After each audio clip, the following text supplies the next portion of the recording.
I work at the haunted house at a local amusement park. It's a walk-through attraction. Actors jump out. Guests scream. Everyone goes home happy. It's a fun job. Mostly. But last month, a new actor showed up. Nobody hired him. I checked the schedule. He wasn't on it. I asked the manager. He said, "What new actor?" I described him. Black costume, white mask, never spoke. The manager said, "We don't have anyone in a white mask." I went back to the haunted house. He was standing in the corner, watching me. I walked up to him. I said, "Who are you?"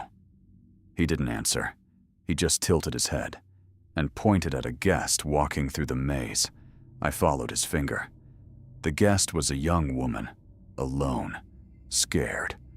I looked back. The actor was gone. The next night, the same thing. He appeared in the corner. He pointed at a guest, a man this time, and then he disappeared. I told my coworker. His name was Marcus. He'd been working there for 5 years. I said, "You know the guy in the white mask?" Marcus said, "Yeah, he's been here for weeks. I thought he was with your team." I said, "He's not with my team. Nobody hired him." Marcus shrugged. He said, "Maybe he's from the other park, the one that closed down. Some of those guys come here looking for work," I said. "The other park closed 10 years ago."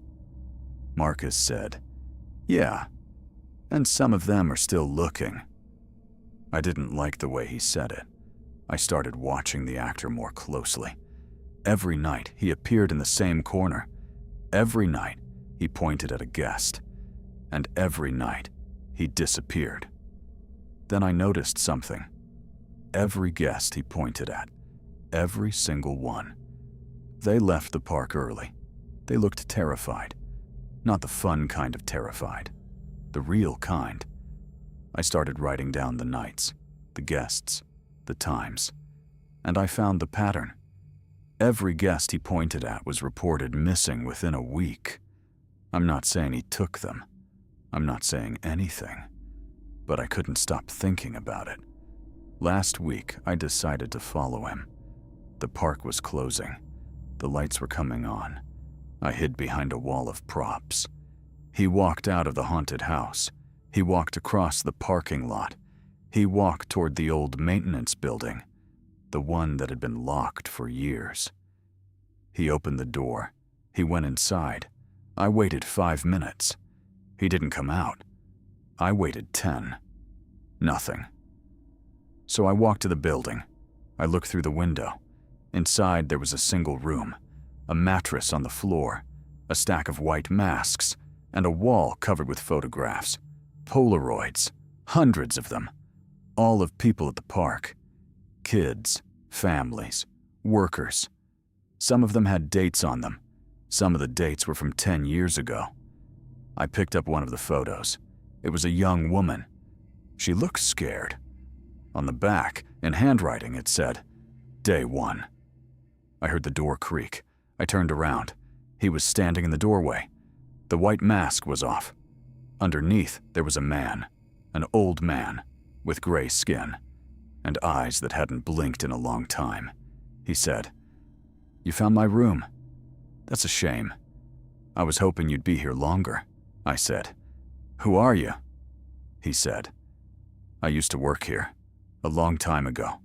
I was the best actor they ever had. I never broke character. I never took off the mask. And then one day, they forgot I was real. They forgot I was one of them. And I've been here ever since." I said, "What do you want?"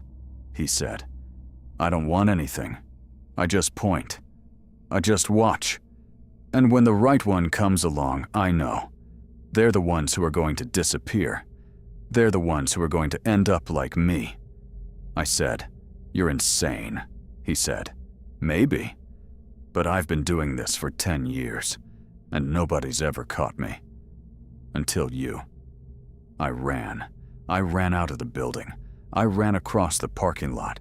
I ran to my car. I didn't stop until I was home. I locked the door. I locked the windows. I told myself it was over. Then I looked at my kitchen counter. There was a Polaroid on it, a photo of me walking across the parking lot. Tonight. On the back, in the same handwriting, it said, Day 1. I haven't gone back to work since. I've been hiding in my apartment. But last night, my doorbell rang at 3 in the morning. I looked through the peephole. Nobody was there.